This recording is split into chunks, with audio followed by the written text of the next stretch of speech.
एक राज्य में एक पराक्रमी राजा का शासन था। उसकी कोई संतान नहीं थी। ढलती उम्र के कारण राज्य के भावी उत्तराधिकारी को लेकर वह अत्यंत चिंतित था। अनेक वैद्यों को दिखाने के बाद भी वह संतान सुख से वंचित ही रहा। अंततः उसने राज्य के ही किसी योग्य नव युवक को राज्य का भागदौड़ सौंप देने का निश्चय किया। भावी उत्तराधिकारी के चयन हेतु उसने योग्यता परीक्षण का आयोजन किया। इस हेतु एक शानदार महल का निर्माण करवाया गया।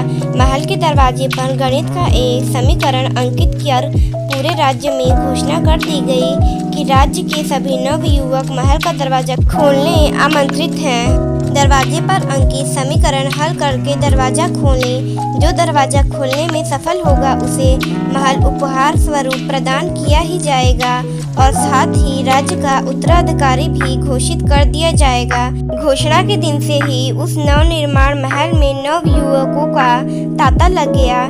सुबह से लेकर शाम तक नवयुवक वहां आते और दरवाजे पर अंकित गणित के समीकरण का हल करने का प्रयास करते, किंतु आश्चर्य की बात थी कि कोई भी उसे हल नहीं कर पा रहा था।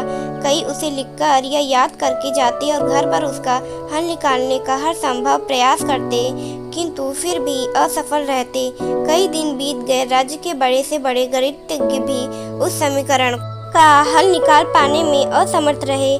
तब राजा ने दूसरे राज्य के गणितज्ञों को आमंत्रित किया। दूसरे राज्य के गणितज्ञ आए और गणित का वह समीकरण हल करने लगे। जैसे जैसे दिन ढलता गया, एक एक करके गणितज्ञ वहां से जाते गए। अंत में मात्र 3 लोग शेष बचे। उनमें से 2 दूसरे राज्य के गणितज्ञ थे, किंतु तीसरा गांव का एक साधारण सा युवक था। दोनों गणितज्ञ जहां गणित का समीकरण हल करने में लगे हुए थे, वहां युवक एक कोने में खड़ा होकर उन्हें देख रहा था। राजा ने जब उसे यूं ही खड़ा देखा तो पास बुलाकर पूछा, तुम दरवाजे पर अंकित समीकरण हल क्यों नहीं कर रहे? युवक बोला, महाराज, मैं तो बस यूं ही इन नामी गिनामी गणितज्ञों को देखने आया हूँ। ये अपने राज्यों के इतने बड़े गणितज्ञ हैं, इन्हें समीकरण हल करने दीजिए। यदि इन्होंने हल निकाल लिया तो राज्य के उत्तराधिकारी बन जाएंगे। इससे बड़ी खुशी की बात और क्या होगी। यदि ये समीकरण हल नहीं कर पाए तब मैं कोशिश करके देखूंगा। इतना कहकर युवक एक कोने में बैठकर गणितज्ञों को देखने लगा।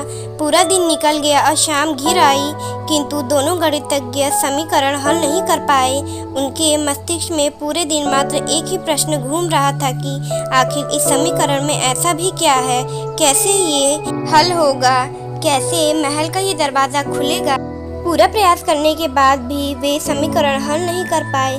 जब उन्होंने हार माना तो कोने में बैठा युवक उठकर दरवाजे के पास गया और जाकर उसे धीरे से धक्का दे दिया।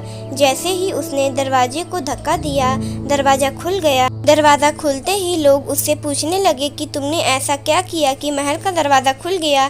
युवक बोला, जब मैं बैठकर सबको गणित का समीकरण हल करते देख रहा था तो मेरे दिमाग में विचार आया कि हो सकता है कि दरवाजा खोलने का कोई समीकरण ही नहीं हो। इसलिए मैं गया और सबसे पहले जाकर दरवाजे को धक्का दे दिया। दरवाजा खुल गया। दरवाजे खोलने का कोई समीकरण था ही नहीं। उसका उत्तर वहां उपस्थित राजा ने भी सुना और बहुत प्रसन्न हुआ। उसने युवक को वह महल भी दे दिया गया और राज्य का भावी उत्तराधिकारी भी घोषित किया। सीख: जिंदगी में हम कई बार ऐसी परिस्थिति में फंस जाते हैं जब हमें लगता है कि हमारे सामने पहाड़ जैसी समस्या है, जबकि वास्तव में कोई समस्या होती ही नहीं है, या होती भी है तो बहुत ही छोटी सी, लेकिन हम उसे बहुत बड़ा बनाकर उसमें उलझे रहते हैं। बाद में उस समस्या का समाधान अपने आप ही निकल जाता है, या फिर थोड़े से प्रयास के बाद तब हमें एहसास होता है कि इतनी सी समस्या के लिए हमने कितना समय बर्बाद कर दिया। समस्या सामने आने पर विचलित न हो, शांति से सोचें और फिर समाधान करने का प्रयास करें।